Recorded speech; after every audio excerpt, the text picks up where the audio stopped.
Whoa, it's Wulzy. Welcome back to another Geometry Dash building challenge. Today, I'm going to be continuing the top 10 remake series since you guys seem to enjoy the last video I made for Firework, and since Firework got placed at number 2 on the Demons list, which is an immediate L for this series, or for this level I should say, because the whole idea was that it goes from 1 to 10, but it starts at 2, then it's going to go to 1, which is Slaughterhouse. It should be pretty funny though, because if I play this part of the song, the wave in Slaughterhouse is going to be going to this slow one-time section, which is it's going to be interesting. Forgot about this intro, dude. Okay, this is the verification by Space UK, and the first cube could be used for the beginning of this level. It would make sense, but I just find it kind of uninteresting to me. I don't know, the design's just really boring. There's a lot of black screen. Yeah, there's a lot of just grey. It would work with Firework if I had the grey section, but it's just so dull. I want to make the cool looking wave part. And I'm not the biggest fan of this level, to be honest. I know this isn't full detail, but just in general, I don't think it has much substance to it. Although this wave part does look really cool, I will give it that. And some of the designs here are pretty good, but again, it's just another red and black hell level to me with a Nong. It's just, I don't know. I can appreciate it as a top one because it's obviously very intimidating. It is doing exactly what it's supposed to do. I don't know, as a level, I think I'm gonna put it on the C tier. Last episode, I asked if you guys liked the red tint that I placed somewhere on editor layer 15 for some reason, and I kind of agreed with you that it would lead on to Slaughterhouse pretty well. So I'm gonna put a pulse trigger over here with quite long fade in time. I'm just gonna bring this pulse trigger over here and use the RGB to make it work, because I honestly keep forgetting you can do that. And hopefully the gradient that's on top should make everything pop out enough. No, it goes above the gradient. That is a mistake on my part. And we should be able to lead on to Slaughterhouse right now. So thank you for the suggestions with the overlay. I think it's pretty cool. I think what I'm going to do is set out a couple of these diamond shapes first, because the original level has these like overlaying bricks, which I could add, but I don't want to use them too much. We also got to leave plenty of space for this little monster thing that's going to go on the inside like that.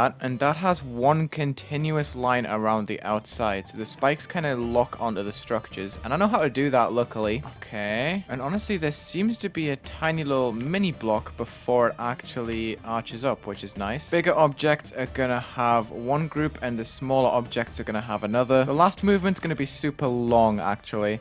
And for the other group, what I'm going to do is just flip these, but then make sure that the last one is still the longest and that the first one isn't too long. Then what we do is we go through and we adjust these so the movements are fair. Nice, okay. So for the monster, all we need to do is set the outlines to T1 and 2, something like that. Put the spikes on B1, then go to the next editor layer up, get a black spike and a black block like that. Put them both on color channel 9 because that's my black. T1 and 3 because they have to be above all the outlines. But this is going to be scaled down ever so slightly in its position, just so the outlines of the actual spikes can be shown. This should be something like 0.9, and then we just itch it into place, and there you have it. The outlines are fully over, apart from a pretty square edge right there, but that's easy to fix. We just copy the values of this block, and then we just move it onto this triangle piece that is found in the spike tab. There we go. The outline is now curved. Then we just put one on each side for the middle spike, and then just copy these blocks in. Awesome. We need to set a lot of our colors to black for this transition to really work. So now all of that is black. We can have a huge pulse trigger right here. We're going to RGB that to a dark red. Then in that pulse, we need to set the actual background to a much lower version of that red. So I'm just going to copy that value and then paste it into the trigger and darken it a bit. Then we need a vignette over the sides, but not the top, because that's where the light comes from. So we can keep our gradient at the bottom, but we need some at the sides, and I'm thinking that we toggle them on at this point, and then they move into the screen. T3, don't fade, don't enter. We gotta have this huge gradient. It's gonna be on a moving group and also its own unique group. This top block is gonna be half opacity, so it's 2. And we stack these on top of each other, and we go ahead and create a little cushion just in case the gradient cuts off on a widescreen device, just like that. I'm going to set it to this light gray so we can tell if it's on the screen. When we're looking at this gray, we can see that there's a very clear line where it meets the gray on the side. So we are just looking for that to be as close to the right-hand side of the screen as possible. Okay, just need to mini space it one more, and that should be good. So I'm going to set that back to black. Could definitely make it a little larger, and that's what I'm going to focus on right now. Just going to buff it up by adding a third layer with 2 extra blocks on another half opacity group right there. Yes, nice, perfect. We just need to mimic that on the other side with another group. However, we need this to be invisible until the player completely passes it, so it's not in vision. Neat. Okay, so now on T2, I'm going to be adding the red overlay, which is currently copying the color of the background, but I'll probably need to change the brightness of it. These 2 strips are going to have half opacity, which is group number 2. That's going to be up here, and it's going to start off invisible on 22. So 22 is going to fade on for about 0.8 seconds. 22 is going to fade on right after the jump in about 0.8 seconds, and it's going to be initialized as 0. Let's see if I nail this first try. Oh, okay, so I think this whole thing needs the opacity to it, not just the strips. Yeah, that looks a bit better, but it should have a bit more brightness, I think. Yeah, that looks a bit better to me anyway. Yeah, that looks kind of like it, honestly. Okay, I'm just gonna acknowledge this right now. There's going to be a huge time warp in this recording because Mega Hack V7 has came out in the time that I've been making this video, and I've also changed a couple of things in my setup, so I might sound a bit different, the game might look a bit different, but we're still working on the same level. It still looks trash for now, but we're about to fix it. We need to make some goddamn underlay blocks first. For now, I'm just making rough structures with just the slope outline, making the correct structures. That looks about right to me for that one. We just got to set it out and then playtest it to make sure that it works. It probably would have been smarter to make the underlay structures first now that I think of it. Can't forget to actually put the blocks in. Okay, I've only just finished the mini wave gameplay somehow. I don't know why I didn't make this earlier, but I think it's pretty smooth. I didn't want to just copy the pillar structure like this, so I tried to make it a bit more curvy. Hopefully when we've got like bricks and stuff that actually resembles Slaughterhouse, it'll be a lot better. We're going to put these on a slightly lower opacity just to spice it up a bit.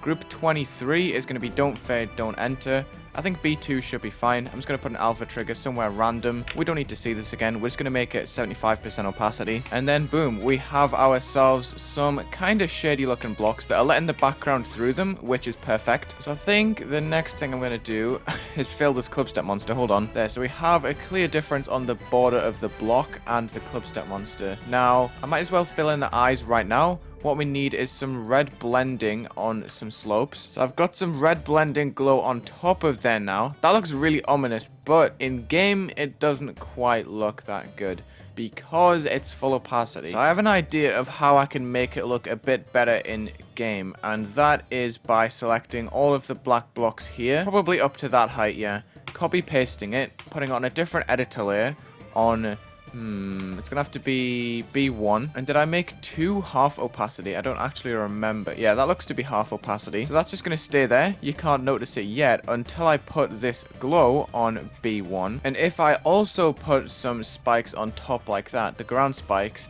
it kind of looks a bit ominous. It looks like a bit of design, honestly, which is neat. Free design. Who can complain? Let me make this outline red. Nice. Okay, that's looking a lot better already. Get it?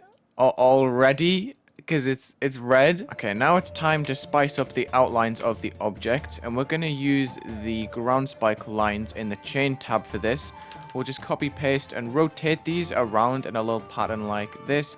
We'll scale a couple of the lines down just to make it look a bit more realistic as a crack in the block design, you know? It might be interesting if we add some of these objects on top of the spikes. We can also use the grass objects like in the original. New group 24 is going to be 0.4-ish opacity. So I can have, yeah, there we go. I can have different opacities of these objects. I'm not very good at this, by the way. This is a completely new ball field for me. I haven't made Hellstyle in such a long time. Okay, I think I need to just leave this behind for a moment and focus. Where did my white glow go? There it is. Okay, so what I was gonna say is I think I'm gonna start focusing on glow now because that's a huge aspect of this part. We need underlay glow underneath this monster on top of the blocks and especially on top of these objects. So I'm going to put some black blending glow behind this object, and that group is going to be... Oh, I've already done it. 25. Okay. Then on top, which is going to be 26, and then on top of that, which is going to be 27. 0.6 fade in, I'm feeling. That sounds kind of spicy to me. We'll make it bright red, obviously. So 25, then 26, then 27 on top. Now, I've got to remember to give it group 17 when it's on top of the moving object.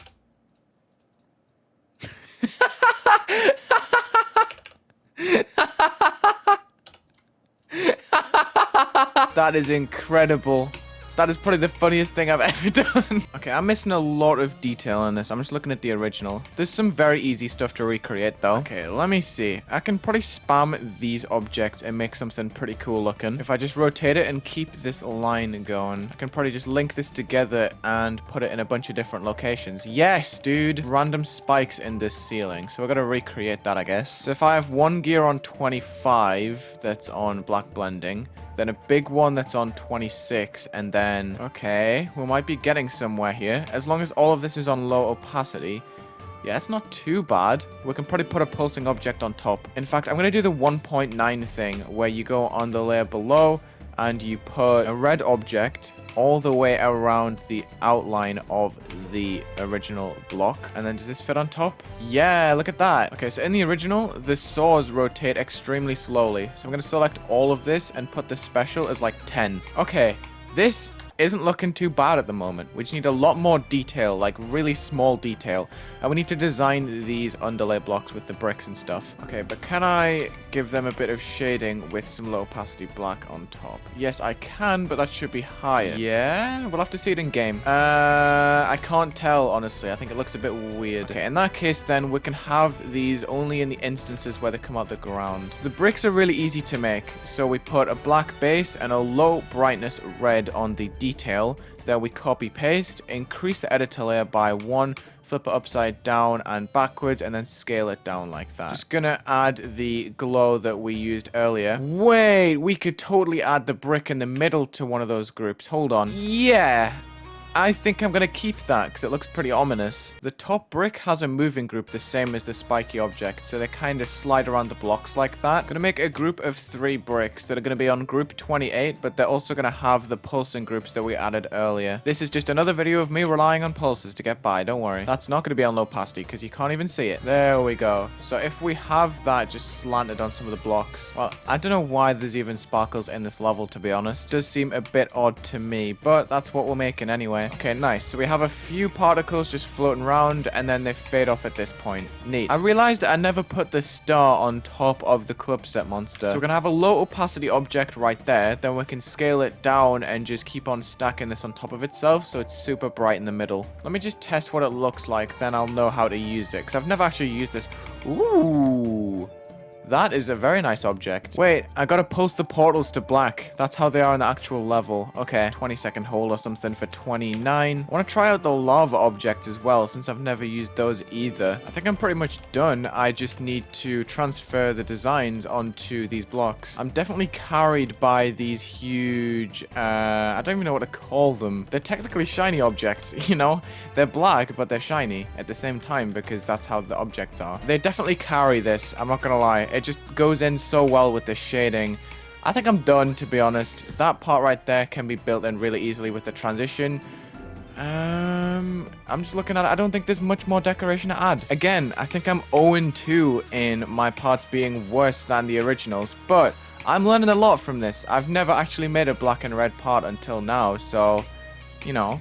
Come on. Do I really have to, like, nerf this? By the way, this is totally just artificial difficulty up here. You see what I did with the object? Like, if I was really good at the game, I could definitely just mini-wave through here and survive, but that's not a problem. Well, that's that. That's the Slaughterhouse episode. I still think the original is better than what I made, and that's pain, but thank you for watching. Check the links in the description, leave a like and subscribe, and have a good day.